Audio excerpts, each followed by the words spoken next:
I'm sorry.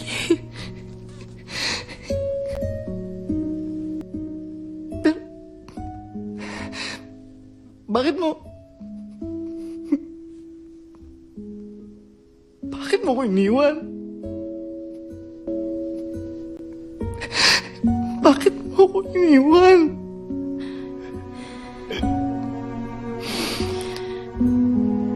Dahil dumating na rin ako sa puntong hindi ko na kayang ibigay yung sarili ko sa'yo. Dahil sobrang kitang mahal. Anong drama yun?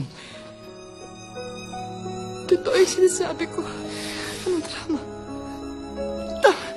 Hindi mo ba narinig yung sinabi ko sa'yo? Hindi mo ba narinig yun?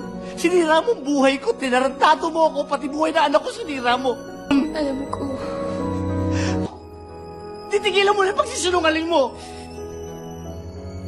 Huwag mo na akong paniwalain na minahal mo ako. Dahil di mo ako minahal. Mahal kita. Mahal mo ako? Pero sa kama ka ng ibang lalaki na kahiga. Mahal mo ako? Tama na.